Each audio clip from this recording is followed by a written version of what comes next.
Welcome, everybody. Welcome to all of our nominees and to all the senators and all of our guests. Appreciate everybody being here today. We're here to consider the nominations of Dr. Anjani Sinha, nominee to the U.S. Ambassador to Singapore. Mr. Jeffrey Bartos, nominee to be the representative of the United States to the United Nations for UN Management and Reform. Ambassador Linda Blanchard, nominee to be the U.S. representative to the United Nations agencies for food and agriculture. Ms. Kimberly Guilfoyle, nominee to U.S. Ambassador to Greece. And Ms. Jennifer Lucetta, did I get that right? Lucetta, nominee to be the alternate representative of the United States for the Special Political Affairs in the United Nations. As we begin here today, I remind everybody that we have ground rules here in this committee. We have important work to do, and we have limited time to do it. As a result, we do not tolerate demonstrations or disruptions to the committee's business. Nobody in the audience is allowed to talk to any of our nominees or to any of the senators. If you choose to interrupt our proceedings, you will be removed and barred from attending these public hearings for 1 year, 12 months. Appreciate your understanding and looking forward to a productive hearing. A number of my colleagues are here, would like to make introductions to our nominees, and so we're going to start with that. Mr. Bartos, you've got two senators who want to nominate you, and I will start with Senator Fetterman. Would you like to kick us off here, please? Thank you, Mr. Chairman. And hello, it's an honor to be here today.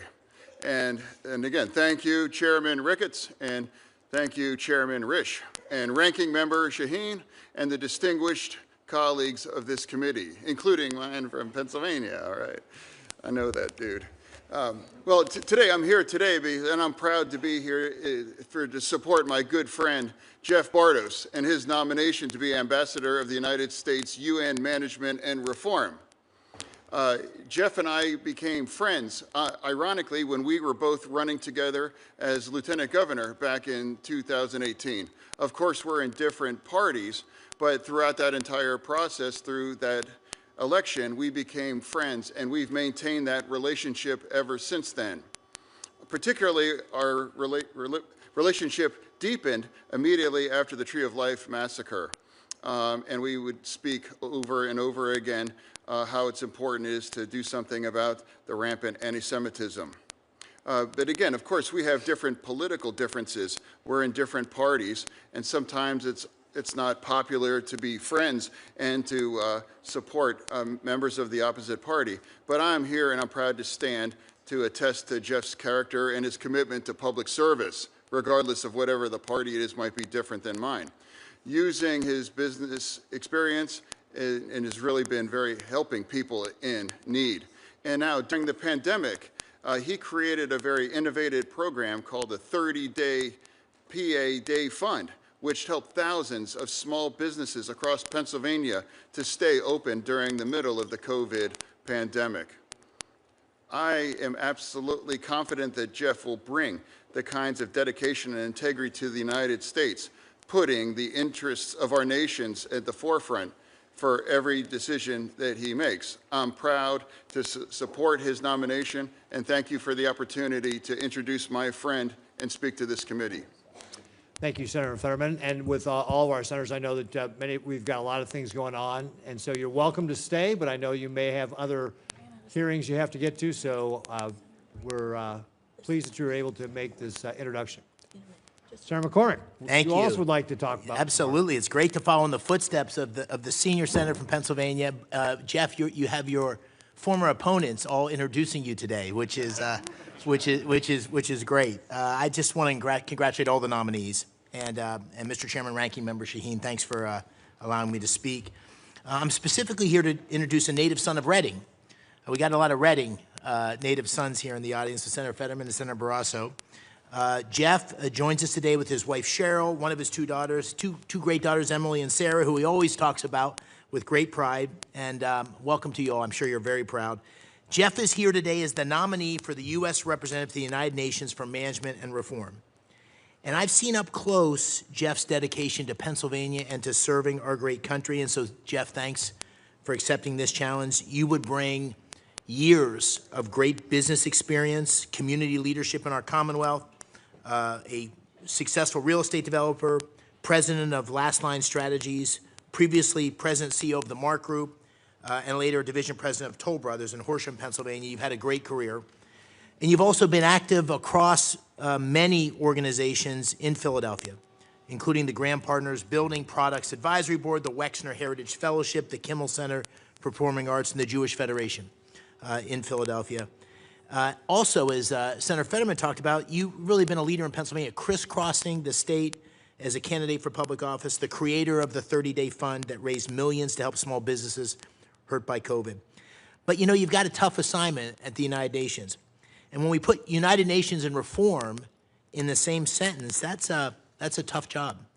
But I know from personal experience, I know the Senator does too, of your tenacity, your toughness, your desire to serve your community. And so we are very lucky to have that kind of leadership and grit to root out anti-Semitism and anti-Israel bias at the UN, to demand transparency and accountability on behalf of the Trump administration, more important, the American people. So I am pleased to join Senator Fetterman to support this nomination, and I urge all my colleagues on the committee to vote for someone who I know will do a great job on behalf of all Americans. Thank you. Thank you, Mr. Chairman. Yeah, thank you, Senator McCormick. And now we'll move on to Senator Moody for Ms. Lucetta. Thank you, Chairman Ricketts. Good morning. It is my honor to be here today to introduce President Trump's nominee to be the alternate representative of the United States of America for Special Political Affairs, as well as the alternate representative of the United States of America to the sessions of the General Assembly in the United Nations, my fellow Floridian, Jennifer Lucetta. It is no surprise, this is just another great Floridian volunteering her time and coming up to D.C. to serve her country. She is from Sarasota, Florida, and it is not the first time she is going to be serving on our country's behalf. During President Trump's first term, Ms. Lucetta served our country in various roles and helped advance President Trump's vision for a secure and prosperous America. And I know she will continue to do so when confirmed for these positions. Whether it was from her time as Special Assistant to the President and Associate Director of Presidential Personnel at the White House, to various roles she had in Florida, she worked hard on behalf of Floridians and Americans alike, and it gained extensive experience in personnel and management, as well as skills focused on enhancing security protocols.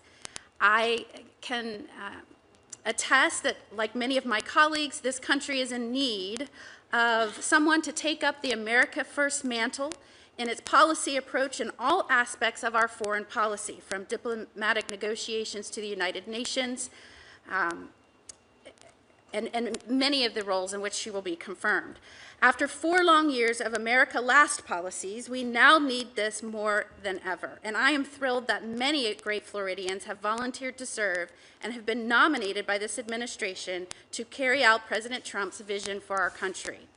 I've seen just how critical the right leadership is to solving the most complex global issues, from Iran and its proxies' attacks on Israel and U.S. regional interests, to attempts by the People's Republic of China to infiltrate our universities and steal U.S. military technology. Our foreign policy is only as strong as the leadership we have in positions to respond to these events. President Trump has shown that strong leadership, demonstrated time and time again in dealing with malign actors globally, that it is necessary to pursuing a safer and more secure world. With America First policy, the world is safer, and peace should always be the goal in our foreign policy. Far too long, the United Nations and other international organizations have become the pawn of our adversaries, and that is why it is imperative that the Senate continues to do its duty to confirm President Trump's nominees and ensure that the United States' interests are adequately represented in the forums where it matters most. Ms. Lucetta is the right person for this job at the right time. I trust that should she be confirmed, she will be a fierce advocate for America's priorities at the UN, stand up for Israel, and ensure strong representation and communication of President Trump's Peace Through Strength vision. She will be an excellent representative of this great nation, and it is my honor to introduce to my colleagues and America, Jennifer Lucetta. Great. Thank you very much, Senator Moody. Appreciate you being here, and thank you very much for the introduction. Next, we'll move on to Ambassador Blanchard, and I believe Senator Britt you would like to say a few words to introduce the ambassador. Absolutely, Mr. Chairman. Thank you, Chair Ricketts, Chairman Risch, Ranking Member Shaheen, members of this distinguished committee, and Senator Graham, who joins me right here. Happy birthday, sir. I will note it's Senator Graham's 70th birthday, so congratulations, Senator. If you're not 70, turn back. It's not good. Mr. Chairman, it is an honor to join you all today to introduce my dear friend, Ambassador Linda Blanchard. She's President Trump's nominee to be the U.S. Ambassador to the United Nations Agencies for Food and Agriculture. She's the former U.S. Ambassador to Slovenia and an incredible businesswoman, philanthropist, and humanitarian. Linda is a native of Alabama's capital city, Montgomery, where I reside. She's devoted her life to elevating our state and supporting communities, not just in this nation, but across the globe. She has a record of bringing sustainable change through education, health, anti-hunger initiatives, you name it. She co-founded the 100X Development Foundation based in Montgomery that now serves over a dozen countries to help the most vulnerable, including children and families in poverty. It is her goal for the unseen to be seen, to be elevated and give an opportunity for success. She's served on numerous boards of local organizations like Agape of Central Alabama, a Christian foster care and adoption agency. She is also the founder and former senior advisor of real estate firm B&M Management Company, which speaks to her business acumen. And she currently serves as vice president of business affairs of Ascent Residential, where she oversees 25 properties across 9 states. This nomination also marks a return to diplomatic service for Linda. In June of 2018, President Trump nominated her as U.S. Ambassador to Slovenia, where she diligently served our nation for over a year and a half. In fact, she helped secure joint declaration of 5G technology and a memorandum of understanding concerning strategic nuclear cooperation between both countries. When I was president of the Business Council of Alabama, I had the opportunity to travel to Slovenia and see her firsthand. She is a force of nature. We know the challenges we have in front of us across the globe, and there is no one more prepared to meet those than her. Linda has a proven record of international experience and leadership, and she is ready to translate that longtime service in food, agriculture, and hunger issues to excel in this position. I have absolute confidence in her ability to strengthen international efforts to address food security and advance agricultural development and U.S.-led initiatives. Thank you for the opportunity to speak on her behalf. I look forward to seeing her strong leadership in action as the next U.S. Ambassador to the United Nations Agencies for Food and Agriculture. Great. Thank you very much, Senator Britt. I know that Senator Toto also wants to say some words on your behalf, and I believe he's on his way. But in the meantime, we're going to go to Senator Graham to talk about Dr. Sinha, who's obviously up for Singapore. Senator Graham. Thank you, Mr. Chairman, and Senator Coons, and to the committee, thanks for having me, and appreciate the birthday wishes. I can't believe I'm 70. So anyway, that's not your problem, that's mine. So Dr. Sinha I've known for years. He's been a friend of President Trump for over a decade, and he is quite a life. He was born in India. He's lost his father in a tragic car accident at the age of 13, and he assumed financial responsibility for his 6 siblings and widowed mother. He went on to graduate medical school in India at age 22. He then moved to India's capital city of Delhi in '72 to begin graduate studies and medical career, and eventually immigrated to the United States in 1977, settling in New York. Once in the United States, he started a orthopedic practice for over 40 years, specializing in orthopedic and sports medicine. He sold that practice. He started another practice and had 8 locations throughout New York. Very industrious, talented surgeon and businessman. He has deep ties to the Indo-Pacific region. He's positioned to relate to key stakeholders in the region. Singapore has a very vibrant medical community, a lot of medical tourism, biotech, medical innovation. All of this is right up his alley. I think he'll be a great spokesperson for our country in Singapore.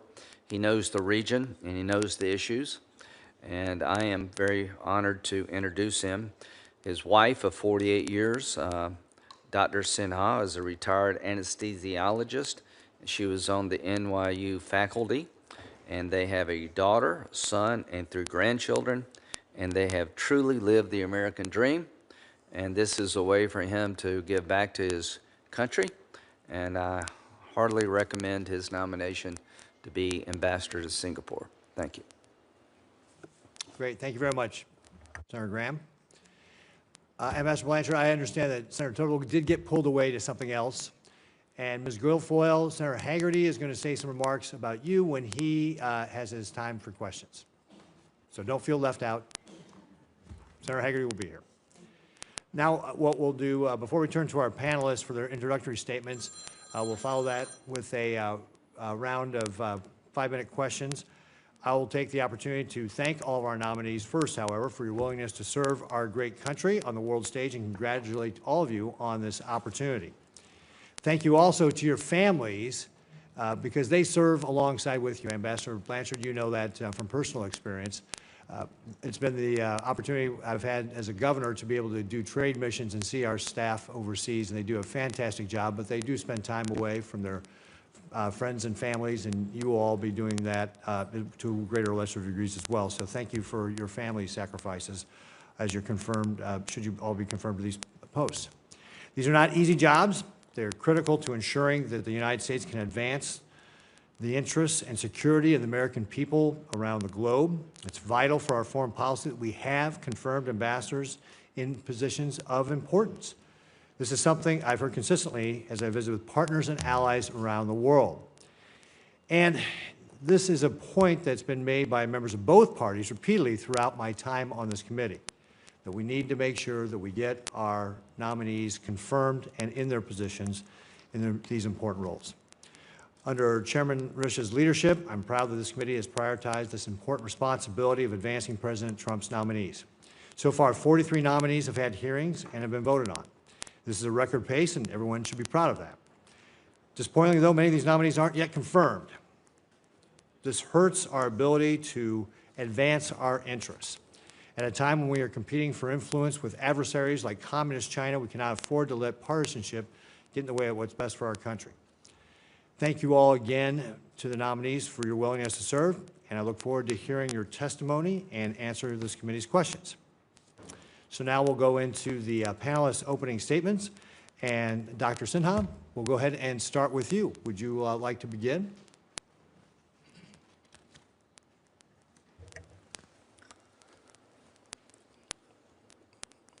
Thank you, Senator Graham, although he left, but I just wanted to thank him. Chairman Ricketts and esteemed committee members, I'm humbled to stand before you today. I extend my deep gratitude to President Trump for his nomination and to Secretary Rubio for his support. With your concurrence and approval, I look forward to serving the United States to my fullest capacity. I would also like to thank my wife for 48 years, Kiki, and my son Sumit, who are here with me today. And a special thanks to my daughter Pooja, who has supported me closely through this process. She's watching us live from Norway with our grandkids. Kiki and I arrived in Brooklyn as a newly married couple from India. The United States has always recognized and invested in talent and growth from all corners of the world. Kiki and I were able to work hard and build a successful medical careers. Most importantly, we raised a beautiful family together, and we have served and supported our communities on Long Island, in Florida, and across the Northeast. The United States is the only country on this planet where such amazing journey and achievements could be possible. We have lived the American dream, and for this, I feel immense gratitude to this nation and to our fellow Americans. United States is an Indo-Pacific nation, and our connection to and interest in the region are deep. I myself was born in India and have a strong understanding and respect for the region's culture, people, and the values. Singapore is our key strategic partner and a friend in the Indo-Pacific. Close cooperation with Singapore, along with our other allies and partners in this region, is more critical today than ever before. If confirmed, my duty will be to advance and implement the policies of the United States and to promote U.S. interest. In Singapore, I look to expand and deepen our defense and security cooperation, economic and trade relationship, people-to-people ties. I see tremendous opportunities for the United States with Singapore, and I will call on the incredible talent and knowledge of our State Department and interagency professionals. There are so many potential areas for growth in this vital relationship, which has already seen significant advancement in defense and security cooperation, and made great strides in collaborating on cutting-edge technologies. Finally, I will rely on my own skills as a lifelong bridge builder and advocate, making important connections with the people from all walks of life. As a medical professional, the well-being of my patients, their families, and my employees for over 4 decades, I do not take lightly my obligation to similarly protect American citizens in Singapore, including our mission personnel. Distinguished senators, it would be my greatest honor to serve our United States of America, the country and people who have given me and my family so much. I pledge to fulfill my duties with integrity and to work hard to deepen our important relationship with Singapore. Thank you, and I welcome your questions. Great, thank you, Dr. Sinha. And I might notice you got that all done in 4 minutes. You didn't take the whole 5 minutes, so thank you very much. I forgot to mention that, but you did a great job. Thank you. So, what? Star by his name. Star by his name, exactly right. So I would ask all of our panelists to kind of keep it to 5 minutes, or you could follow Dr. Sinha's example and just keep it to 4 minutes. Mr. Barros, you're up next. I first want to thank my home state senators and my good friends, Senator Fetterman and Senator McCormick. Thank you for your friendship and support. It means the world to me. Thank you, Chairman Ricketts, and distinguished members of this committee. I am honored to appear before you today as the President's nominee to serve as the representative of the United States of America to the United Nations for UN Management and Reform. Thank you to President Trump and Secretary Rubio for their confidence and for this opportunity to serve the American people. Growing up in Reading, Pennsylvania, Senator McCormick pointed out, 3 of us from Reading here this morning. Growing up in Reading, Pennsylvania, I dreamed of one day serving our country. Cheryl, my wife of almost 28 years, grew up in Allentown, Pennsylvania. We met in Charlottesville, Virginia, and raised our 2 daughters, Emily and Sarah, in the Philadelphia suburbs. Cheryl, Emily, and Sarah, I would not be here today without you, and I'm grateful for your love and support. And your patience, because as the senators know, the political world is not so easy on the family. I am thinking today, as I do every day, of my mother, Adrienne, who we lost to cancer in 2018.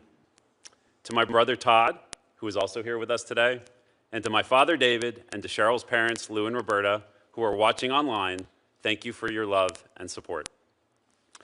After World War II, the United States, along with the other 51 founding members of the UN, signed the UN Charter with the commitment to prevent future wars and to promote international peace and security. Unfortunately, over the past 80 years, the UN has strayed from its foundational goals and lost sight of the principles it was established to defend. From UN bodies with overlapping mandates to the deep rot of its anti-Israel bias, the UN needs to get back to basics and recommit to the values enshrined in its charter. If confirmed, I will work to implement President Trump's America First foreign policy at the UN and to return the UN to its original mandate of promoting international peace and security with the goal, as set forth in its charter, to save succeeding generations from the scourge of war. American taxpayers deserve transparency and accountability for the funding we provide to the UN and a commitment that their money is not funding waste, fraud, or abuse. American taxpayer dollars going to the UN should advance our national interest and contribute to making our country safer, stronger, and more prosperous. If confirmed, I will work to ensure stringent accountability, transparency, and reform at the UN, including eliminating redundancy, unnecessary activities, and creeping mandates. I will focus on streamlining the UN budget, reducing staff footprint, and pushing for more equitable burden sharing among member states. As the largest financial contributor to UN peacekeeping, the United States must demand the most efficient use of U.S. taxpayer dollars in peacekeeping operations. If confirmed, I will push for long-term structural financial efficiency in peacekeeping missions and increased burden sharing from nations that share our priorities for UN reform. I will work with my colleagues to review the programmatic effectiveness of individual peacekeeping missions and ensure these mission mandates are realistic and achievable with clear exit strategies for each mission. We must also ensure that the UN upholds its zero-tolerance policy for sexual exploitation and abuse and uses all tools available to push for accountability. Our standard should be very simple. One case of abuse is one too many. U.S. representation in UN leadership and staffing is not commensurate with our financial contributions. If confirmed, I will work to ensure that more Americans are working at the UN. American citizens bring our values to their work in the UN system and are one of our best defenses against nations that seek to exploit and manipulate the UN for their own interests, especially China. If confirmed, I will demand the highest standards of integrity, transparency, and efficiency in UN hiring and invest in American citizen talent pipelines. I am eager to support the Trump administration's strategy to place more American citizens in appointed and elected positions at the UN, something, Mr. Chairman, I know you and your colleagues would like to see as well. As the UN turns 80 this year, the United States is not alone in recognizing the need for reform. If confirmed, I look forward to working closely with other member states in the Fifth Committee and the General Assembly to pursue these much-needed reforms. It would be the honor of a lifetime to represent our nation at the UN in New York and to pursue the reforms needed to advance the United States' interests and to promote international peace and security. Thank you again to you and your staff for all of the time and hard work that go into this process. I'm grateful for your advice and guidance, and I look forward to your questions. Great. Thank you, Mr. Pardos. Our esteemed chairman, who is letting me stand in for him today at the hearing, has requested a moment of personal privilege. So, please. Chairman Risch. Thank you very much. First of all, let me say thank you for standing in and other members of the committee who have. As has been noted, we're almost 50 people now we've had hearings on, and it's really difficult for the chair to take these on all alone. So if we can have the assistance of the other members of the committee to hold subcommittee hearings, that works really, really well. I'm not telling anything that this panel doesn't know, and that is that these appointments are complicated. They take a long time, and the preparation on this side is just as lengthy as it is on your side.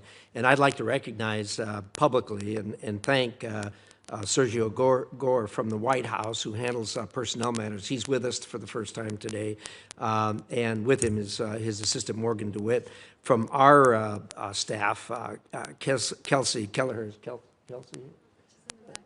She's in back. But anyway, all of us work together to make these things happen. We met even before we started these hearings. It's worked really, really well, the system that we've put in place. We even had Kelsey embedded a bit at the White House as we move this, and the State Department as we move this forward.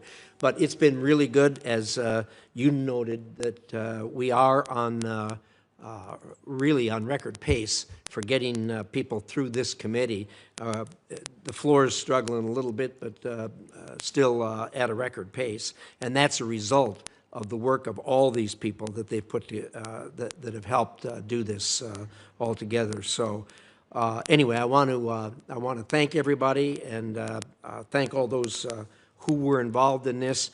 Senator Shaheen's been very helpful. She and I were both governors and are both committed to the principle that as chief executive can't do the job.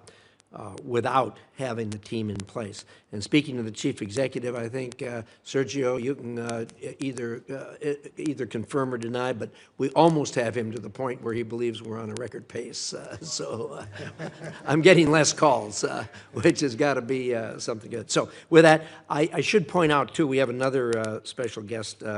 The President Trump's grandson, Donald J. III, is here with us today. We don't get many of the first family here, so we're certainly welcome you to the hearing. With that, I will yield back, and thank you, Senator Ricketts. Great. Thank you, Chairman Risch. And with that, Ms. Guilfoyle, I said you weren't going to be left out. Senator Hagerty is here, and so Senator Hagerty would like to do his introduction for you. Well, I want to thank the chair, and thank you for standing in for me today, Mr. Chairman, as well, to attend to a family health issue. But it's a great privilege to be here with all of you. And I'd like to congratulate all of you, too. The roles that you're about to take on are incredibly important. Having done a role similar to what several of you are doing, I've got a great respect for not only you, but your families, and to all of the families that are here. The role that you will play is absolutely critical in the success of your spouse, your loved one. So thank you. But it's a special treat and privilege to introduce a good friend of mine today, and that is Kimberly Guilfoyle. She is President Trump's nominee to be the U.S. ambassador to Greece. She's a deeply experienced attorney, a nationally respected commentator on politics and public policy, and she's a great political strategist. Throughout her career, Kimberly's excelled in both the private sector and in her public service roles. Indeed, her distinguished background and long-standing commitment to public engagement make her an absolutely excellent candidate to be the United States ambassador to Greece. Ms. Guilfoyle worked as a broadcaster at Fox News, where she co-hosted The Five and Outnumbered, and previously appeared as a legal analyst on CNN, ABC, and Court TV. Earlier in her career, Kimberly served as a prosecutor in the San Francisco District Attorney's Office and as Deputy District Attorney in Los Angeles, where she generated national recognition for her legal acumen. Her academic and civic credentials further support her nomination, having graduated magna cum laude from University of California, Davis, and earned a JD from the University of San Francisco School of Law. She's also the recipient of multiple awards recognizing her legal work, her public service, and her advocacy, including the Heritage of Hope Award from the New York Society for the Prevention of Cruelty to Children and the Special Civil Rights Award from the City of New York. Most recently, in January, she was awarded what is known as the emblematic icon by the Archbishop of the Greek Orthodox Church of America, commemorating Kimberly's spiritual and cultural bonds with Greece and the United States. Thank you for your contributions to that relationship, Kimberly. Her strong expertise and experience, as well as her deep ties to the Greek American community, make her extremely well qualified to represent the United States in Greece. And on a very personal note, I want to acknowledge that as I moved from my prior post as U.S. Ambassador to Japan to the United States Senate, Kimberly was there for me from the very beginning. She came and joined me in my small hometown in Tennessee to kick off my campaign. And Kimberly, you've been a friend from the very start and helped me open this new chapter in my life. And I couldn't be more honored to be here to congratulate you and help you open this important new chapter in your life. And I encourage all of my colleagues to support her nomination. Thank you. Thank you, Senator Hagerty. And now, Ambassador Blanchard, we will go to your opening remarks. Chairman Risch, Chair Ricketts, and distinguished members of the committee, thank you for the opportunity to appear before you today. And a special thank you, of course, to Senator Katie Britt from the great state of Alabama. I have the opportunity and have been honored to have been nominated by President Trump to serve as the U.S. representative to the United Nations Food and Agriculture Agencies in Rome. I am joined here today by my family, my husband, John, son, Benjamin, my daughters, and several, Haley, Karen, Jennifer, Gracie, and Lucero, and my twin sister, whose unwavering love and support have made this moment possible. I would not be here without them. Our country has afforded me many opportunities for which I'm very grateful. I married at 19, became a mom to a 3-year-old son shortly thereafter, and earned my degree in my 30s when we were finally able to afford it. I'm a proud adoptive parent of children from all over the world, my many UN as we are affectionately called, as you can see behind me. I have served in a variety of professional roles, at times just to make ends meet. This includes serving as an orthopedic assistant, business executive, and humanitarian. I have partnered with international business leaders and foreign dignitaries on projects to improve education, decrease poverty, and instill dignity and hope. Our nonprofit organization has provided care to thousands of children across the globe. I bring to this role a combination of humanitarian passion, business acumen, and large-scale management experience. I was honored to serve as U.S. Ambassador to the Republic of Slovenia during President Trump's first term, where I was able to advance critical administration priorities from 5G technology deployment and U.S. energy strategy to negotiating a multi-billion-dollar memorandum of understanding for a new nuclear partnership between the United States and Slovenia. I was privileged to also been serving as ambassador to Slovenia when the public perception of the U.S. actually turned notably more positive. Today, the need for change and reform within the United Nations is more urgent than ever. Under the leadership of President Trump and Secretary Rubio, the United States is reevaluating its relationship with international organizations and ensuring our involvement advances American interests. The United States has the opportunity to shape UN food and agriculture agencies to overcome the challenges of our time. I understand the importance of the U.S. mission to UN agencies in Rome. Food security is a life or death issue for hundreds of millions of people around the world. Moreover, these agencies directly affect U.S. farmers and producers as billions of dollars of American agriculture exports move through their programs.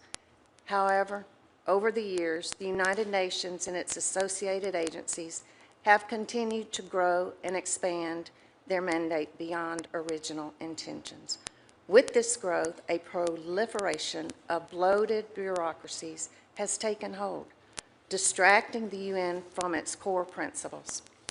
President Trump and Secretary Rubio recognize this issue and have asked the State Department to re-examine our engagement with UN organizations.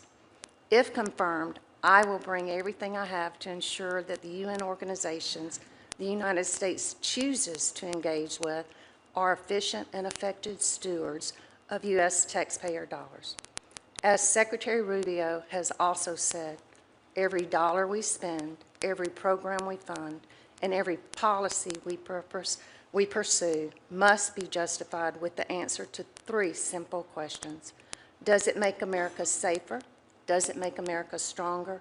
And does it make America more prosperous?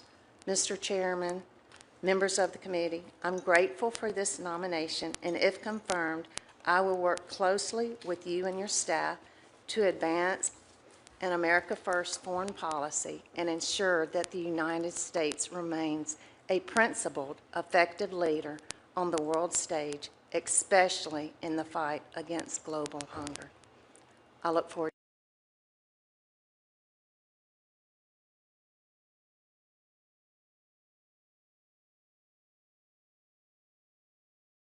Dear friend, many years, Senator Hagerty, for your kind introduction, for your stewardship and service to this country in multiple roles that you have done. And you're someone I greatly look up to, admire, and hope to follow in the footsteps of your great service to this country. And thank you to the esteemed members of this committee. Thank you for standing in, Subcommittee Chairman Mr. Ricketts, Chairman Risch, Senator McCormick, another great friend, and Senator Coons, who showed up here earlier today. It is with great and profound sense of honor and deep humility that I appear before you today as President Trump's nominee to serve as the United States Ambassador to Greece. I extend my sincerest gratitude to the President for his faith in my abilities, and to Secretary Rubio, and to Sergio Gore here present today, the head of PPO, and his amazing team for their collective trust and confidence placed in me. I also thank this committee for the opportunity to be here and for your careful consideration of my nomination. I would like to thank my closest family and friends for their support, their encouragement throughout this process. I would like to offer special thanks and love to my son Ronan, my brother Tony Guilfoyle, and to Donnie Trump for their steadfast support. I also would like to thank my parents who would be so incredibly proud to see me here today. My mother, Mercedes, was a special education teacher from Aguadilla, Puerto Rico. My father, an immigrant from Ireland, came to this nation in pursuit of the American dream, and now I consider it my duty to carry on the mission and the values that they instilled in me. To be nominated to represent the United States is truly a great privilege, and to be considered for a post in Greece, the very birthplace of democracy, is a uniquely humbling honor. The ideals of liberty, self-governance, and the rule of law that were born in ancient Athens have echoed through the centuries, inspiring generations of thinkers and leaders, including our own nation's founders. This profound legacy, which has greatly influenced the world and the formation of our own republic, resonates with my own lifelong dedication to public service and the unwavering pursuit of a more just and prosperous world through strong international partnerships. My career path has been defined by a steadfast commitment to advocacy and public engagement.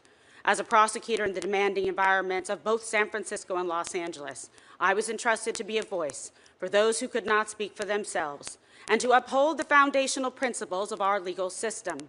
This experience honed the skills of careful negotiation, clear-eyed analysis, and the pursuit of truth, qualities I believe are indispensable to effective diplomacy. Subsequently, my decades in the media as a legal analyst and television host provided me with a platform to elevate critical issues, spotlight injustice, and champion truth on a wide range of priorities and for audiences across the globe. These endeavors, coupled with my active engagement in public advocacy and the political arena, including during my service as First Lady of San Francisco, have provided me with a keen and timely understanding of international relations and an unshakable belief in the power of robust alliances to advance our shared interests and values. If confirmed, I pledge to bring the full measure of this experience to bear in Athens. I am prepared to be a tireless advocate for American interests, a steadfast partner for our Greek allies, and a proud and loyal representative of the President and the American people. Over the past several decades, Greece has evolved to be a pillar of stability in a complex region, and its commitment to our shared security within the NATO alliance matters more than ever.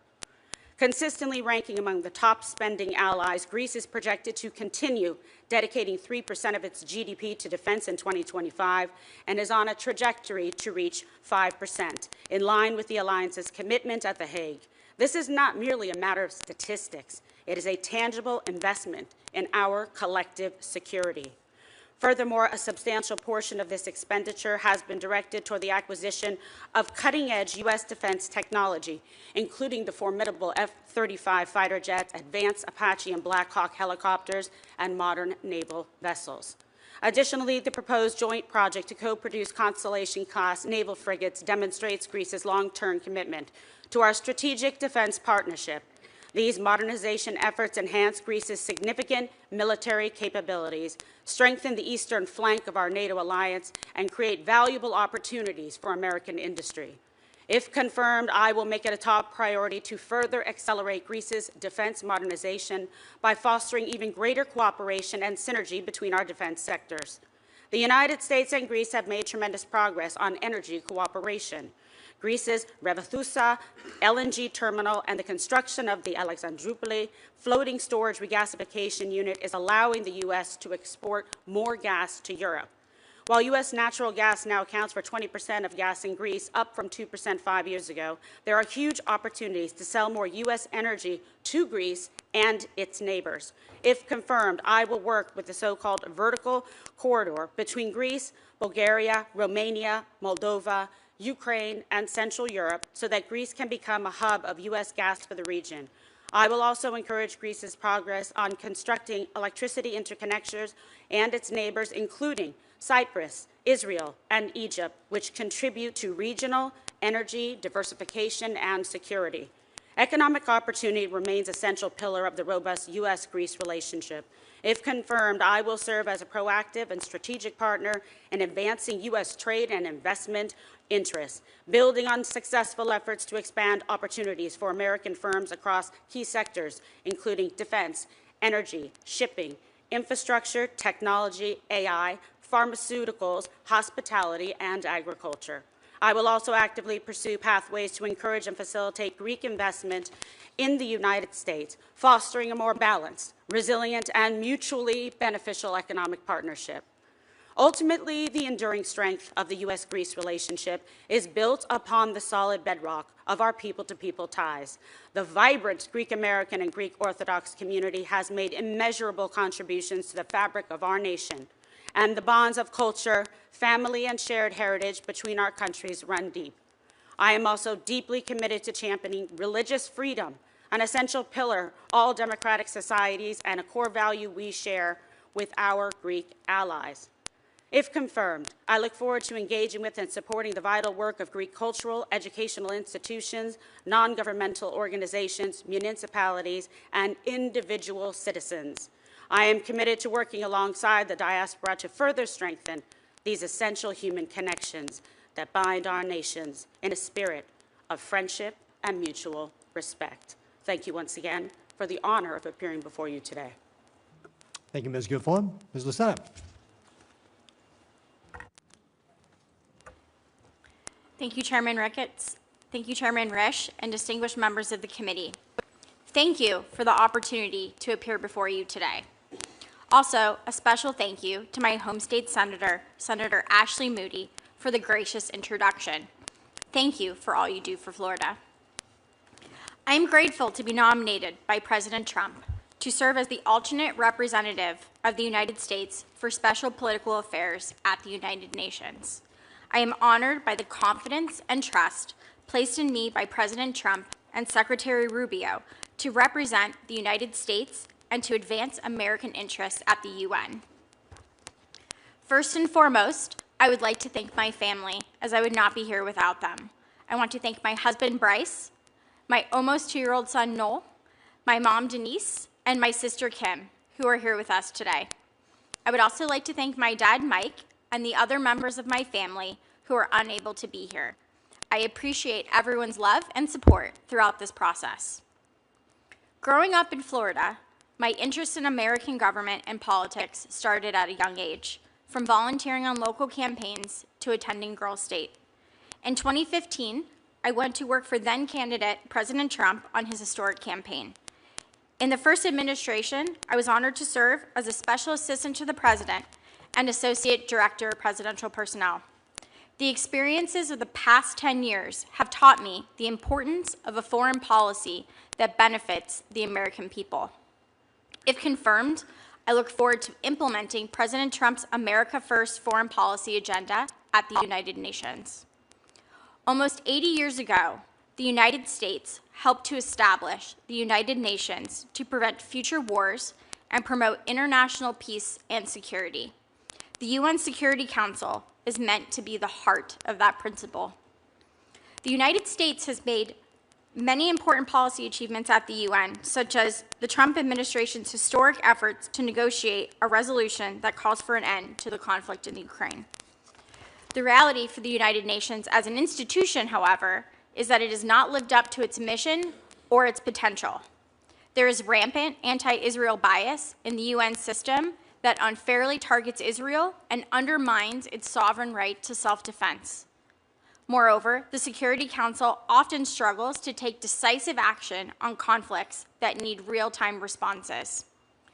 Evolving threats to international security do not respect national borders and demand action. Whether it is terrorism, illicit drugs, cybersecurity, or weapons of mass destruction, these are the challenges that require U.S. leadership to ensure that the UN is resolving and preventing conflicts. If confirmed, I will engage with our international partners and allies to drive long-term solutions and further national interests on these issues and more, including in areas like the Middle East and in countries like Haiti, Sudan, and the Ukraine. If confirmed, I will assess any proposal at the Security Council and General Assembly by the metric of whether it makes the United States safer, stronger, and more prosperous. Doing so will make the UN more efficient and effective. This includes pushing back on countries like China to ensure that they do not exploit international organizations and standards to advance the narrow interests of the Chinese Communist Party. I will also examine UN peacekeeping and special political mandates to ensure that those mandates are best focused on maintaining international peace and security, have transparent budgets, and are operating in the most efficient way possible. If confirmed, the core of my responsibility will be to push the UN to return to its original mandate to maintain international peace and security. I will advocate for our national interest, engage with international partners and allies to drive outcomes, and ensure accountability for the U.S. taxpayer dollar. Through President Trump's agenda, we can once again have peace and prosperity. I would be honored to join the administration and work side by side with the dedicated staff at the U.S. mission to the United Nations in New York. We must demand more of the UN because we know it has the potential and the capacity to do better. Again, thank you for your time and the opportunity to come before you today. Thank you, Ms. Lucena, and thank you all for your opening remarks. We will now move into a round of 5-minute questions, as long as we have people here to ask those questions. I will begin. Dr. Sinha, Singapore is one of our more vital partners in the Indo-Pacific. On the security front, it supports rotational U.S. military deployments, enables our patrols throughout the region, hosts thousands of American sailors, airmen, and their families, and is a significant buyer and user of U.S. defense technologies. It's also a hub for maritime trade and financial services, a gateway for over 6,000 American businesses operating in Asia, and a leader in emerging technologies. Oftentimes, an American company's first step into the Indo-Pacific is in Singapore. I recently had the pleasure of meeting with Singapore's Prime Minister Wong, Foreign Minister Balakrishnan, and Defense Minister Chan at the Shangri-La Dialogue. And I can confirm Singapore's desire to not only maintain our strong partnership, but to build upon it. Dr. Sinha, as ambassador, what areas will you prioritize to strengthen the U.S.-Singapore partnership and deepen our cooperation? Thank you for your question, Senator. As you know, I am a physician, a surgeon, so I have been a long-time bridge builder, and I believe strongly in a person-to-person connection. If confirmed, my first basis would be to go there and create a very good, strong relationship with the Singapore government. And obviously, I will do my best to increase I will deepen the defense, security, and economic tie with Singapore. So, well, I think you should make a good connection with the foreign minister there. Yes. I believe he's also a physician. Actually, between him and I, there are so many things common. He went to school and became an eye surgeon. I went to school and became an orthopedic surgeon. His wife is a physician who became neurologist. My wife is an anesthesiologist. And his kids are lawyers. Our kids are lawyers and doctors. So we have a strong connection already. Very good, very good. Nebraska is the nation's 5th largest agricultural exporter with nearly $8 billion in ag exports last year, the 3rd highest total on record. Simply put, when Nebraska agriculture thrives, so does my state. Nebraska's impact just isn't domestic, though, it's global. In western Nebraska, cooperatives package and ship dry edible beans used in the World Food Program humanitarian operations, delivering American-grown products to save lives in some of the world's hardest-hit regions. Ambassador Blanchard, in your testimony, you discussed the dire need to bring reforms to the UN and its associated agencies, and I agree wholeheartedly. You also acknowledged that billions of dollars of American agricultural exports move through these UN programs, which directly affects farmers and producers in my state. How will you work to clean up the waste and mismanagement in Rome, while at the same time ensuring that American farmers and producers aren't unintentionally harmed? Thank you, Senator, for that question. First of all, I can tell you, in the first administration, we all know that President Trump's number one focus was farmers first. And I never would put any words in his mouth, but I would love to just reiterate that that was his focus the first term. And anything that benefits farmers is a win. And I can tell you as USUN Rome nominee ambassador that it would be my pleasure to continue the partnership and see how we can grow it and be sure that the partners that we are bringing in that we can't use the maritime for because it's so far, the cost prohibited, that those partners that we're not using in the states as farmers, that we need to be able to be sure that they're giving us the right deals. When we're not using our farmers, we need to be sure the others are giving us the right deals. That's one area I really want to focus on, and certainly always increasing partnerships with U.S. farmers. I've already had the pleasure of that the USDA Secretary Brooke Rollins has reached out to me. She's already been to Post, and we said we would discuss after, if confirmed, the hearings and see how we can increase everything for our farmers and sending produce abroad. Thank you, sir. Great. Thank you, Ambassador. Senator Hagerty. Thank you, Chairman Ricketts, and again, welcome to all of you. Several of the panelists today are nominated to serve at the United Nations, so I'd like to start with the United Nations today, if I might. If you think about it, the United Nations has become the poster child of ineffective bureaucracy. It's bloated, it's slow-moving, it's resistant to reform. And despite the billions of dollars of annual contributions that come to the UN disproportionately coming from the United States, the organization remains plagued by overlapping mandates, weak accountability, and an entrenched culture of cultural inefficiency. If I think about it, the UN all too often takes and diverts their resources into administrative overhead rather than frontline impact. Its missions suffer from poor oversight, and its decision-making is quite often politicized. So, Mr. Bartos, I'd like to start with you. Just explain to us your plans for increasing the efficiency and the financial accountability and impact of the United Nations. Senator, thank you for the question, and I want to also say thank you for your leadership from the time you got to the Senate on defunding UNRWA and working towards the dismantlement of UNRWA. It's meant a lot to so many people, your leadership on that. And we, if confirmed, will be serving under the most consequential and effective president in history for the U.S.-Israel relationship, as well as a leader whose record of combating anti-Semitism is second to none.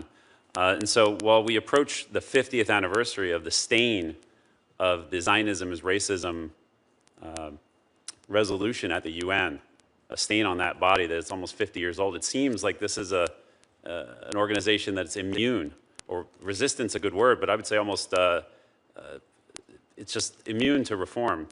Well, I think they've demonstrated their perspective, and you have a unique window of opportunity, I think. I do. It's because of President Trump's leadership, his vision, his leadership, and his charge to us that every dollar that goes through the UN system cannot be. The American people are the most generous people on earth. We have been the most generous funders. Our nation has been the most generous funders for 80 years. And the President has charged, and Secretary Rubio has charged to say, not a dollar of that can go to waste, fraud, and abuse.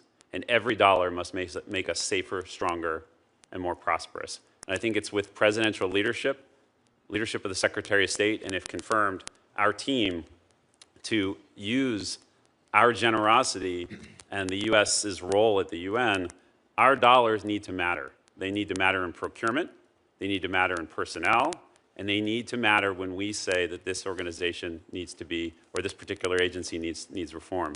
It's that presidential leadership from the Secretary, and if confirmed, our team's leadership to execute the President's America First agenda. It's an organization that cries out for leadership and, frankly, respect for those that fund it. I've attended the United States General Assembly meeting when President Trump spoke. I've been there on multiple occasions with President Trump.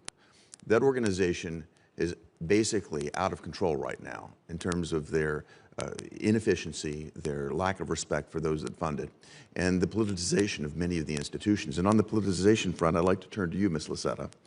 If you think about it, the UN was founded on principles of peace, security, and human rights. But the organization has become increasingly politicized. If you think about the authoritarian regimes there right now that seem to dominate its institutions, they do it in a way that legitimizes their own agendas. They do it in a way that helps them avoid scrutiny. I wanted you to talk specifically about how you would address the politicization within UN agencies. Think about the Human Rights Council, UNESCO. These sort of hostile authoritarian regimes often take these organizations and steer their agendas in a way that's very contrary to U.S. interest.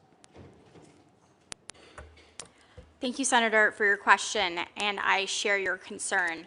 As you know, in February, President Trump signed an executive order to withdraw the United States from the Human Rights Council. That same executive order also called for the review of our participation in international organizations to make sure that our participation aligns with national interests. Many organizations within the UN have lost their way. Both the Human Rights Council and UNESCO continually serve as examples of the pervasive anti-Israel bias that exists within the UN.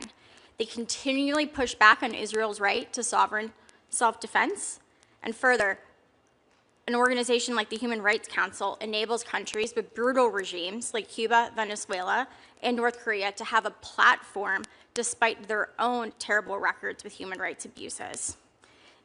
These organizations must get back to the founding principles of the UN, which is to prevent war and to maintain international peace and security.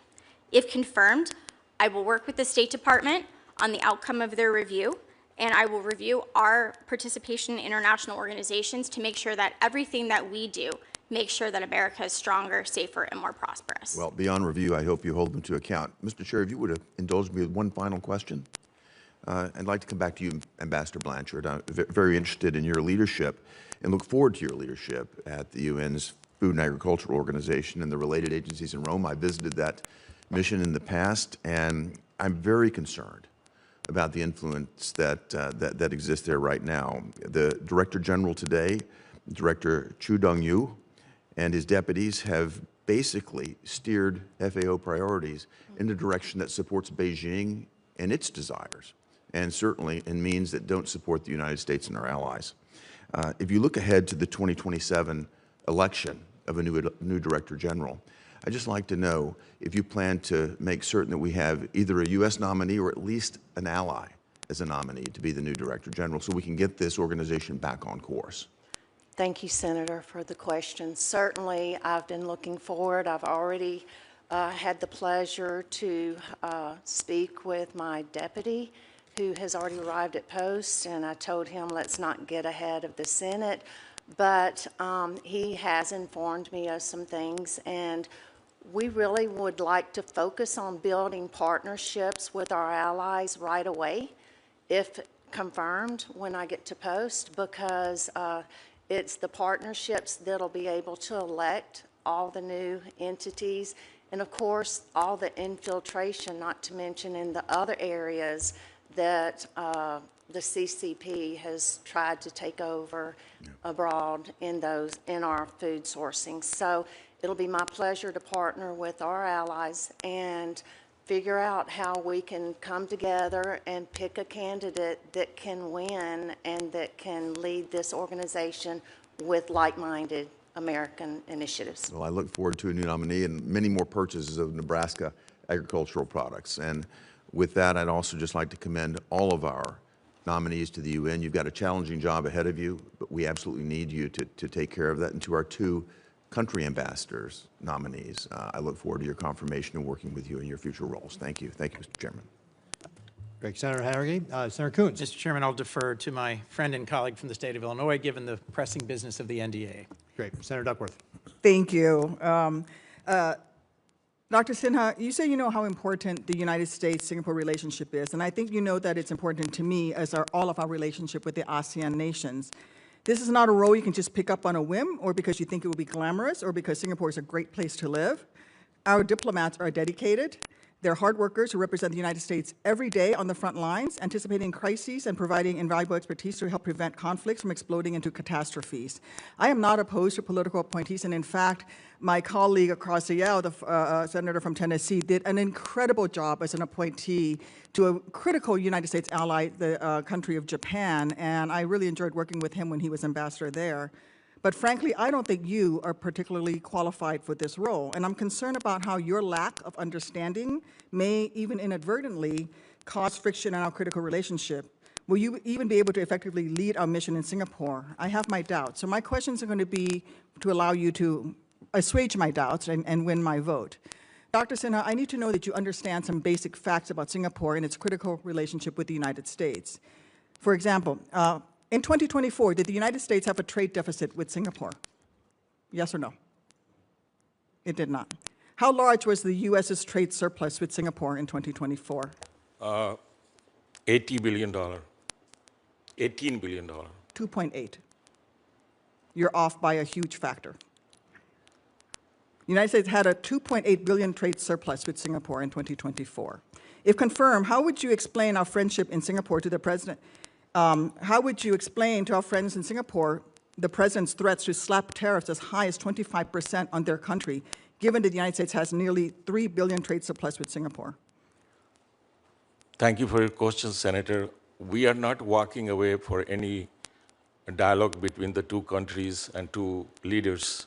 If confirmed, I will make a personal relation with the government of Singapore, and I will make sure the dialogue continues and we settle the issues of trade together. Do you support increasing a tariff on Singapore, seeing as how we don't have they buy more of our stuff than we buy of theirs? So, Senator, so you want to put a tariff on them? Thank you for your question, Senator. You know that we have President has only done 10% of trade increase with the Singapore, and he's open to dialogue even for that. Do you agree? Do you agree with that 10% increase with Singapore? It seems how they don't have a surplus with us. Well, yes or no? Do you support the president's plan to put a 10% tariff on Singapore goods produced in Singapore? I mean, Senator, thank you for your question, but I believe in President's decision of a free trade with any nations in the world, and he's resetting the trade numbers with each country, and he's open for discussion and dialogue with each country. So you would like to have free trade with Singapore? That's what you would push for as ambassador? Well, we always had free trade with Singapore since 2004. So so do you support the 10% increase, tariff increase? The dialogue is not yet closed. The door is not closed. Let's go on to the next thing. What year is Singapore next scheduled to be the ASEAN chair? This year is Malaysia. I didn't ask you about this year. When is Singapore going to be the ASEAN chair? I don't know when, but this year. 2027. Please describe what holding the ASEAN chair will entail for Singapore and how you would support Singapore in your role as U.S. ambassador, if confirmed. What are some of the critical things that Singapore will have to do as a chair of ASEAN? I mean, I agree with you that you had made a statement that all the ASEAN members should be treated like almost like... No, answer my question. What does holding the ASEAN chairmanship entail for Singapore? Can you name one thing?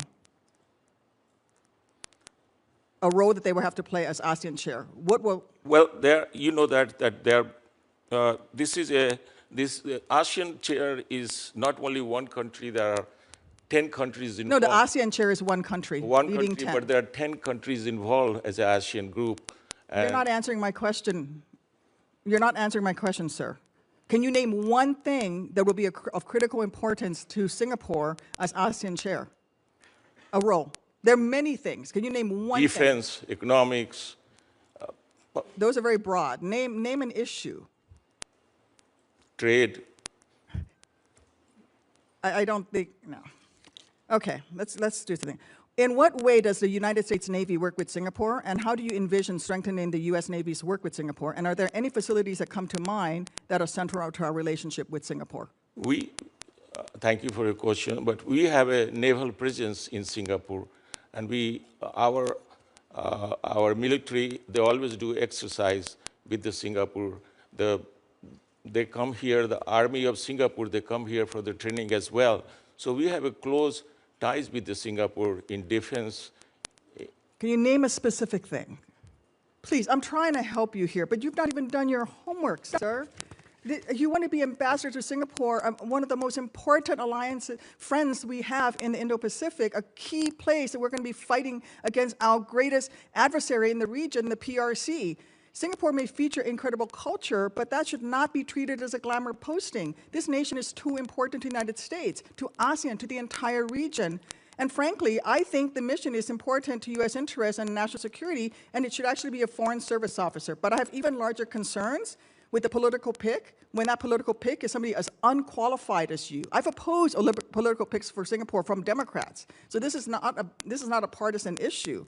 I just feel that you are not taking this seriously, and you think this is a glamour posting, that you're going to live a nice life in Singapore. But what we need is someone who's going to actually do the work.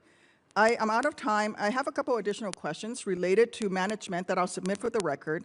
But I want to reinforce again for you right now, you are not currently prepared for this posting, period, and you need to shape up and do some homework. Senator Coons. Thank you, Senator Ricketts, and thank you to all of you for your willingness to serve our nation, represent us overseas. I will focus on the nominees for UN posts, but no disrespect to the others. Thank you for your willingness to serve. Mr. Bartos, we've known each other well. You were introduced by both the Democrat and Republican senators of Pennsylvania. Congratulations. Folks against whom you ran in a previous cycle, double congratulations. And to you and your family. The UN is a crucial area, in my view, for the United States to advance its national interests. And as you cited in your opening comments, the UN Charter focuses on promoting peace, security, and stability, and we need a UN that is focused on those priorities. I was encouraged that you also emphasized the importance of expanding the number of Americans who are in the UN system globally. Over the last 15 years that I've served on this committee, over several administrations, my view is that when we withdraw from the UN, our adversaries simply advance and fill the gaps that we create. So your challenge is going to be to balance ensuring that the money that we invest in the UN and the systems and organizations at the UN are efficient, are transparent, are delivering on their mission, but to not abandon that mission, to not completely withdraw. One of my core concerns is that the US-UN reform process might look like what happened to the USAID. We could have had a balanced, bipartisan, measured process that looked hard at inefficiency in USAID, narrowed its focus, and prioritized an American national interests. Instead, it was simply slashed and shut down, largely with no consultation with Congress. If confirmed, will you commit to engaging with Congress regularly on reform efforts to ensure that there's bipartisan support, both for sustained U.S. leadership in the UN system and for any reforms that are proposed and that you're carrying out? Senator, thank you for your question, and I'm smiling here because we've known each other 20 years. Yep. And who would have thought 20 years ago when we were working on sewer issues in Newcastle County, Delaware, that we'd be sitting here. So it's an honor to be with you. God indeed has a sense of humor. Yes, yes, sir. And it's wonderful to see you, and thank you for your question. Yes, I can strongly commit, and if confirmed, look forward to working with the committee to address all of these issues. I'm inspired by Secretary Rubio's leadership. I'm deeply grateful to President Trump for his leadership, and if confirmed, I look forward to working as often as you'll have me with this committee to address these issues. Thank you, sir. To your point about the importance of having Americans, how will you advance American representation in the UN system at the same time that there are proposals that would dramatically cut back our contributions to the system? So thank you for the question. In his first term, President Trump established the directive that we were to have an agency at I.O. at the State Department to focus on either elections where United States citizens could run and or be appointed to certain agency heads. That office, any of us involved in politics would love to have a record that office has achieved over the last 5 years. If memory serves, it's something like 28 contested positions and 23 or 24 successful candidates. It's a fantastic record. Credit to the President Trump for his leadership on that issue. In his second term, and again, I'm a citizen, I'm not currently at post or in the State Department, But if confirmed, one of the things in my briefings that I really perked up at and thought was this a huge opportunity is the terrific team at State, at IO, that's working on these issues. I would agree it's been a sustained success across several administrations to keep advancing Americans for positions of leadership. One sitting to your right is nominated to lead an important food-related agency. The previous head, a Chinese national, was an alarming example of what happens to a critical UN agency when we don't have either American or American-aligned leadership. Last question for you, and then I have one question, if I might, for Ms. Guilfoyle. I believe investing in peacekeeping is a core part of the UN mission. I agree with you. We should have zero tolerance for abuse. I worked with Chairman Corker now many years ago on investigations and transparency around peacekeeping. How will we sustain our peacekeeping engagement when the President's proposed budget zeroes out all U.S. contributions to peacekeeping, and the rescission that will be on the floor next week would claw back $360 million? How do we balance that? How do we sustain an effective voice in peacekeeping while there's proposals to withdraw all support? Senator, thank you for the question. As a citizen, I've not currently read into any of the issues relating to the reorganization or how that's approaching.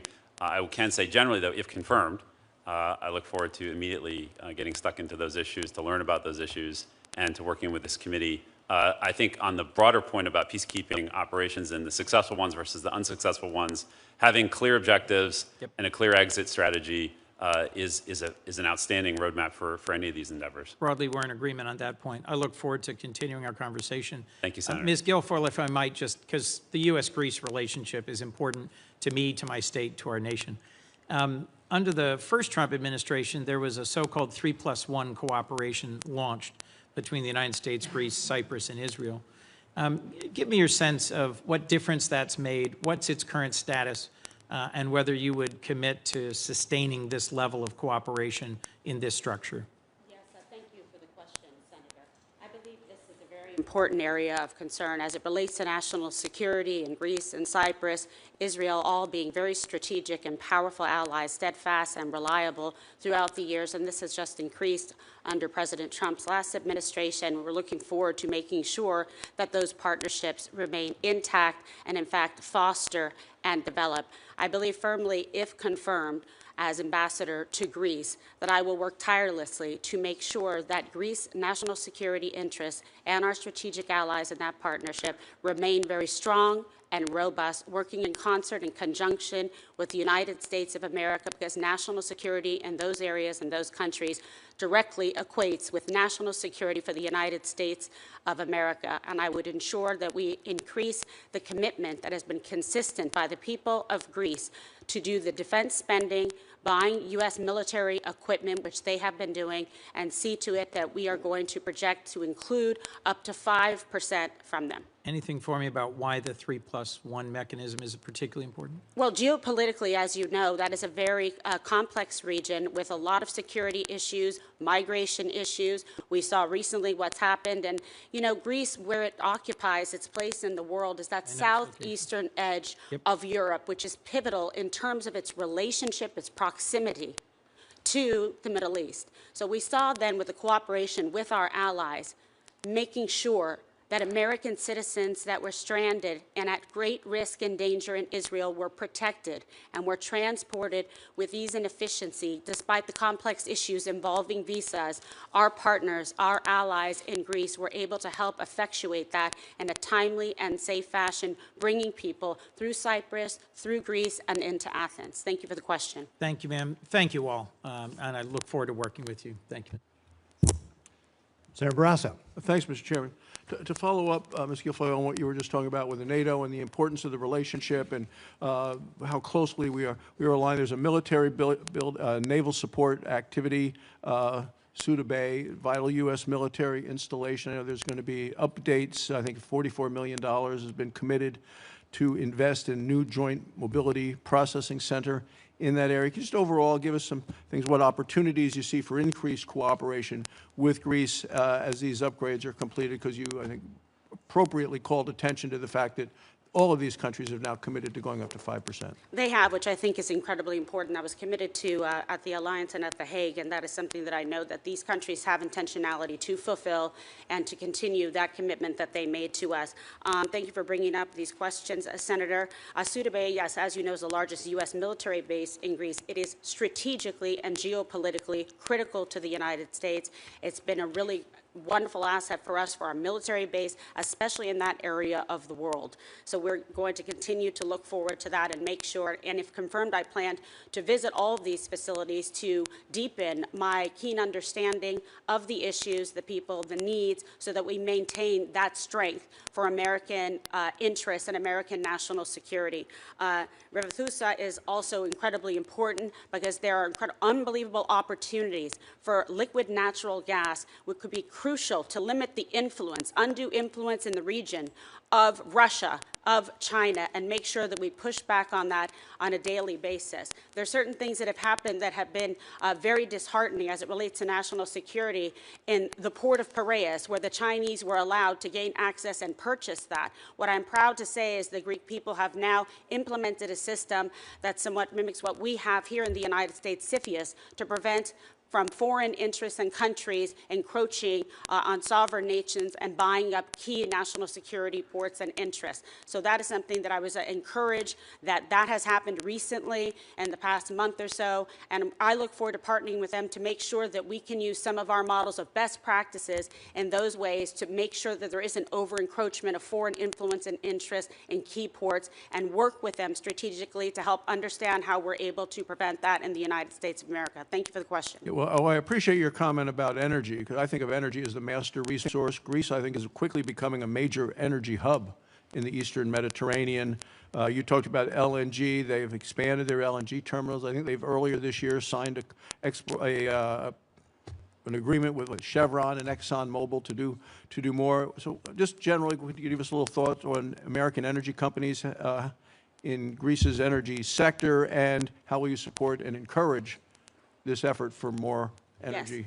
Great opportunities that I mentioned exist with Revithousa, with the LNG terminal, which is key to that regional energy strategy. Also in Alexandroupoli, the LNG terminal, that's essential for U.S. energy exports and for Balkan access. So this is, again, why I would like to just stress the importance of Greece, the seriousness of this position, the opportunity we have to grow and strengthen the alliance and the bond between the Greek Americans and the United States of America and those living, working, visiting in Greece to ensure their safety, productivity, and make sure that their needs are met. And I really look forward to working with the absolutely incredible people that are so talented in the State Department and the careers, and the people that are currently serving in the embassy, working tirelessly to ensure that American interests are represented, and to work for President Trump to effectuate his goals, his beliefs for the United States of America. Thank you. Mr. Bartos, the U.S.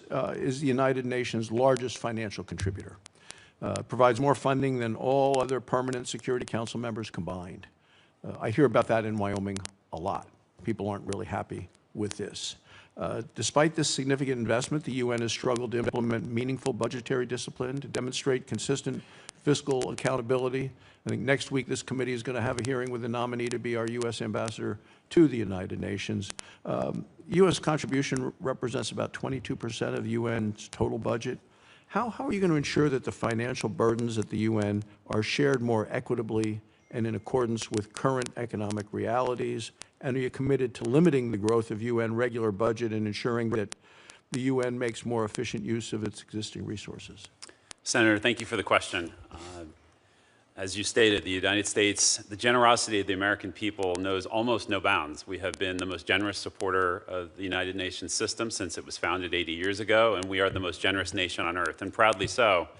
But our fellow citizens, all Americans, deserve to know that every dollar that they send, every hard-earned dollar that an American taxpayer sends to the UN must not, cannot go to a dollar, a penny cannot go to waste, fraud, and abuse, and every dollar must go to support programs and policies that make our nation safer, stronger, and more prosperous. If confirmed, I will devote all of my energies. We're 22% of the regular budget, as you say, sir. We're 25% of the peacekeeping budget, limited by statute. The UN seeks to assess us at 26.1%. And so it's incumbent upon my role, if confirmed, on the Fifth Committee on Budget and Oversight to root out all of this waste and to make, and really, and I said this before, with President Trump's leadership, with the Secretary's leadership, and their charge to us, if confirmed, our team will have that presidential leadership to go there and make sure that those reforms are implemented. Our dollars carry a lot of weight, but over the last 80 years, they haven't, as you say, they actually haven't really been put to the best use by the system to the United States' interest. We need to do better. We must do better, and I commit to you, sir, if confirmed, we will do better. Thank you. Thank you, Mr. Chairman. Senator Booker. Thank you very much, Mr. Chairman. I am really excited about the U.S.-Greece relationship and the promise and the possibilities. I've been grateful, Ms. Guilfoyle, of what you've already discussed. Can we dive a little bit more deeply into some of the strategic importance of the work that we're doing and that we can build upon, I think, in the coming months with your leadership? Thank you. If you could put your microphone on, I appreciate that. So you mentioned the base in Alexandroupoli. Also, I want to mention the base at Suda Bay and how important they are to the U.S.-Greece Mutual Defense Cooperation Agreement. And I'm wondering if the administration is planning to any upgrades to those existing bases, given their pivotal strategic importance in that region, as you already discussed. And you share the perspective that maintaining and increasing the capacity at Alexandroupoli is important. Yes, Senator, thank you for the question. It's nice to see you. I believe this is such an important relationship. The administration believes it as well. This is a post where we are dealing with EU, G20, a lot of complex issues geopolitically in that area. And I think it is incredibly important. Again, I am speaking now in the role of a private citizen. I would work in conjunction with the State Department, Senator Rubio, the deputy secretaries, and also following in the mission of American interests moving forward to make sure that we are ready in that area, that relationship and partnership is maintained, that if there are necessary improvements or expenditures that need to be made, that I would advocate in that fashion very strenuously on behalf of the United States of America and the American people. I am grateful for that. That's the kind of strength I want. The tradition in the ambassador to Greece we had with George Souness, who's probably the best bipartisan ambassador, and I'm sure you know. My dear friend who is here today. Yes, yes. I didn't want to call him out. He does not like attention. He's very shy. He's Greek. I mean, yeah. Fake news. Yes. Evaristo. Thank you. Let's continue. I have a lot of concerns about the Greek-Turkey tensions, and it's something I think all of us should be giving more attention to. When I visited Greece last year and had the pleasure of being with the ambassador for some time, there was really calm between Greece and Turkey, between Athens and Ankara. The Prime Minister of Greece and the President of Turkey met last year twice to try to reduce those tensions, but I am concerned that with regard to sovereignty challenges, maritime borders, those tensions exist and could be real points that get inflamed. Tell me about your concern, and I've heard from a lot of my constituents in the Greek diaspora as well as from my travels that it's critical, I believe, that the U.S. doesn't tolerate any threats to the sovereignty of our European allies, especially Greece. Senator, again, thank you for the question. Yes, this is a very important issue, and I know there is a lot of concern from Greece, from Israel, from Cyprus, et cetera, regarding any increasing of weaponization in Turkey with the F-35s. Again, I'm speaking as a private citizen. I do not direct or maintain policy, but I know this is an area of concern to the administration as well. I know that President Trump is the best negotiator and diplomat to be able to engage with different countries to find meaningful ways to work together. I would like to make sure that we are protecting and honoring our strategic, consistent, stable and reliable allies with Greece. They have answered the call every time. They have exceeded our expectations. They have readily committed to the 3%, consistent in that regard, and Greece remains strong and proud as the 5th largest spender for military equipment. I'm going to interrupt you in there the world. I'm running out of time, but I want to say I thank you. I associate myself with a lot of that bravado when it comes to Greece, so thank you very much. I just want to say I've got some bipartisan work on really the importance of the India, Middle East, Europe economic corridor. It's really vital. I hope to be able to talk to you about that. I know you know the importance of that and how the 3+1 framework between Israel, Yes. Greece, and Cyprus work into that. But I want to shift in my remaining seconds really to talk to Ms. Blanchard. I'm really concerned about food security, and things are getting exponentially worse on our planet. It's estimated right now, unfortunately, the Trump administration's foreign assistance cuts have already resulted in over 63,000 children dying unnecessarily from hunger. This is heartbreaking. It's a violation of the decency and values of our country. The Rome-based UN Food and Agriculture Organization, the WFP, the FAO, the IFAD, these are critical tools to strengthen the resilience of vulnerable communities who are at risk of hunger. Hunger leads not to horrible death and that is deplorable, but it leads to instability that ultimately could affect our security. So if confirmed, how will you seek to advance the programs that address long-term food security challenges? How do you propose to do that if the U.S. is actually reducing its funding and commitment? And as you know, other nations watch us. When we reduce, they reduce. When we challenge them to do more, as I've done in a bipartisan way here in past years, they do more. And so what impact ultimately do you think the reduction in U.S. funding will have on food insecure countries and communities worldwide? Senator, thank you for the question. As we all know, food security is bipartisan. We all are in agreement of that. But I do believe we're all in agreement as well of our accountability for our checkbooks. I mean, I account for things that go in and out of my checkbook at home. And I think it's wonderful to reevaluate, and I look forward to the reevaluation process. I personally, and I would never want to put words in the president's mouth, but the fact that he has nominated someone for this position is encouraging to me.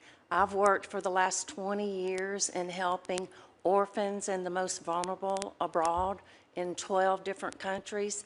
I'm a believer in it. I realize it's national security, but I do also realize that there's been instances where malaligned players have gotten a hold of food and used it against us or our allies. So I certainly look forward to meeting with you and this whole committee So in the future. I'm out of time. I want to be respectful. I just want to say this. When I was on the Chad-Sudan border, and I've never had a situation, I've visited refugee camps all around this world, where pleading Americans were begging me to up food assistance and were being very clear with me as I looked at malnourished babies of what would happen if we didn't increase food assistance. Well, we have done worse. We've limited funding, and I've now heard directly about the children that have died there. There is a moral urgency that I know reflects deeply within your faith tradition and my faith tradition. I beg of you publicly, when it comes to crises like we're seeing in Sudan, to please be a call of conscience to this administration, should you be confirmed, to please demand in private that we step up to American tradition and the moral urgency that has been supported in a bipartisan way. We are watching children die at rates that should stun the conscience of Americans, and I'm hoping that you can help us to address that crisis. So thank you very much. Thank you, Senator. Senator Risch. Thank you. Ms. Guilfoyle, I want to drill down a little bit more into the issues between Greece and Turkey. Certainly. You know, they're both NATO allies, and I have to tell you, I've started to use that word pretty advisedly when it comes to Turkey. I fought with them. I led the charge to get Sweden and Finland into NATO, and it was incredibly frustrating. Turkey was using its power because everything has to be done unanimously in NATO to keep them out, and it was a huge fight. And the other thing, as far as Turkey's concerned, I'm the one that put the hold on the F-35s. The F-35s they bought and paid for are still sitting in the United States because I've got a hold on them, and I'm going to continue to have that hold for a lot of different reasons. But the relationship between Greece and Turkey doesn't get nearly the play in the media here that actually exists. I wind up dealing with it all the time because I'm chairman of the committee. One of the things I'm particularly interested in is the the argument they're having and the fight they've been having for a long time over a territorial dispute. I don't know how familiar you are with that, but I'd like to hear your thoughts on that. And the other thing I'd like to hear your thoughts on, and I would recommend to you, is your predecessor, George Souness, who's here. He and our ambassador to Turkey had a very, very close relationship. And I talked to them frequently, and they were really good at sorting out the issues between the two of them. So I would urge that you make that same kind of connection with our ambassador to Turkey. But your thoughts on that relationship and some of the things we might be able to do. The Greeks have been legitimately calling out for our help for a long time on a lot of these. And they're very difficult issues, obviously, between two allies. But your thoughts, please. Thank you, Chairman, for that thoughtful question. It's one thing I think that's going to be a main and primary focus, in addition to some other issues, if I am confirmed to be ambassador to Greece. I do enjoy a very close relationship with Ambassador Barrick in Turkey. I know him for a very long time, and I have a very close relationship with Ambassador George Souness. So I think this will be pivotal to making sure that we are ready and able to exceed expectations on day one. I look forward to working with Ambassador Barrick on this tough issue, in addition to following the direction of the President of the United States. Sir, as you mentioned earlier, Turkey is precluded by U.S. law that you put forward from actually acquiring the F-35s. There are choices that people and countries make in life, and Turkey has chosen to work with the Russians with the S-400s. I think it is imperative that we focus and point out the juxtaposition of a strong, steady ally who has answered the call and exceeded the expectations like Greece, and someone who, yes, is in NATO, but also needs to follow suit and be that same kind of strong and strategic ally. We don't have that at this point in time, and again, I'm speaking on behalf of myself as a private citizen. I look forward to getting more information, to getting deeper into the issues, following the direction of the President of the United States, and also working with my esteemed Ambassador Tom Barrick to resolve some of these issues. But again, the big focus has to be, what are we going to do in that area? It is so imperative for national security and for the United States of America, and that we also protect those strong allies that we have in Cyprus, in Israel, and in Greece. And I will make sure that it is my mission objective and focus to do just that, if confirmed. Well, thank you. I think you and Tom are going to be a real team there, I really think, and I appreciate that. The issues that Turkey has are not irresolvable. They are resolvable if cooler heads would prevail, but with Erdogan, we just, it seems like it's going backwards every year rather than forward. So I hope you're able to turn that around, and your comments about the Greek community here in the United States couldn't be more right on. What a great community of people supporting Americana and Americana issues.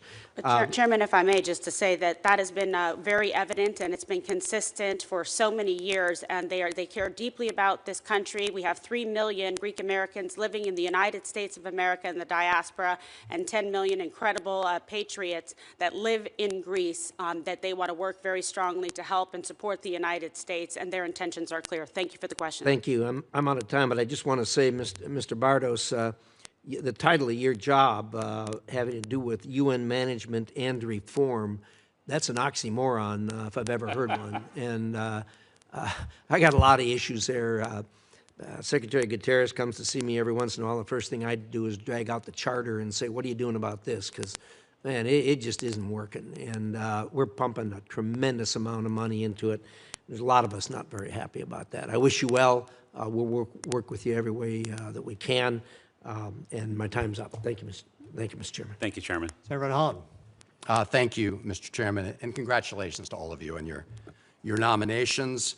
I know Senator Booker covered some of the topics I wanted to, but I'm going to dig a little more deeply into those. So, Ms. Guilfoyle, congratulations on your nomination. As you know, Greece is a critical American ally. The U.S.-Greece relationship has grown to probably one of the most strongest and enduring relationships based on common values, based on defense cooperation, based on strong people-to-people ties, energy collaboration, and the important role they have played also with respect to fighting back against Putin's war of aggression against Ukraine. And that last point indicates that, Greece also plays an important regional role. So your responsibilities as ambassador, of course, are to deepen the bilateral relationship or to support that, but also take a look at the broader picture.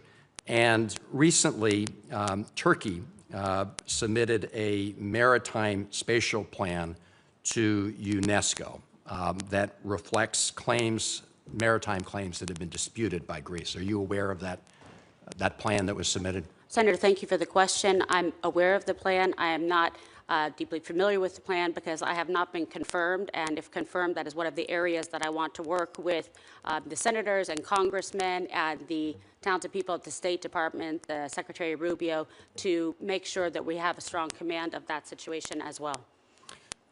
And with Ambassador Barrack. I appreciate that. So I guess one question would be the approach that you take, because a lot of the actions Turkey has taken, both with respect to intrusion into Greek airspace, into Greece's waters, obviously create possibilities of conflict, which we'd hope to avoid. Do you agree that as we approach these kind of issues, that we should do it based on the international law? In other words, the international rules of the road with respect to maritime rights? Thank you for the question. As a former prosecutor, I've been an attorney for, 30 plus years. I have the utmost respect for the rule of law. I believe it should be adhered to. And then there is the additional aspects to consider of what is the State Department policy, what is the position of the President of the United States as it relates to American interests. Will it make us stronger, safer, more prosperous?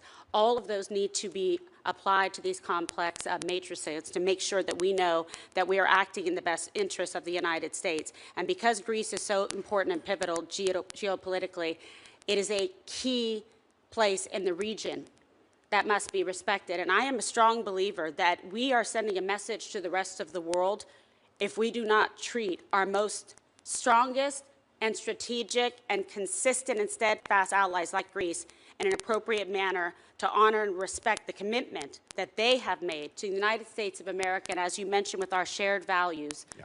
This is of pivotal importance. And I do believe, again, speaking privately and not as a confirmed ambassador, if confirmed, I would work very hard to make sure that we are really keeping that distinction about who has been acting in the best interests of the United States of America in accordance with the President's viewpoints, in accordance with our national and security interests and foreign policy interests. And I think there's a strong juxtaposition between allies who have and haven't. I appreciate that. I just want to underscore the fact that Greece sees it in its interests to apply international law, international maritime law.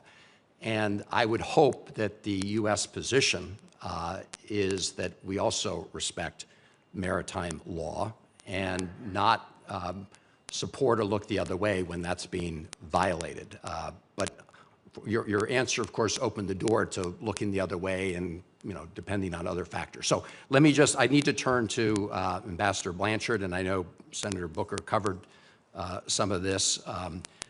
As you know, the President's budget, envisions very deep cuts to the UN generally, including deep cuts to the UN humanitarian and food programs.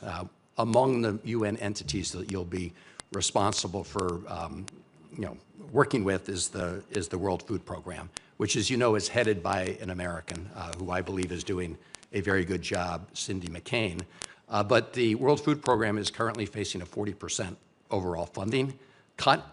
The projections are that as many as 58 million people will be put at greater risk of starvation.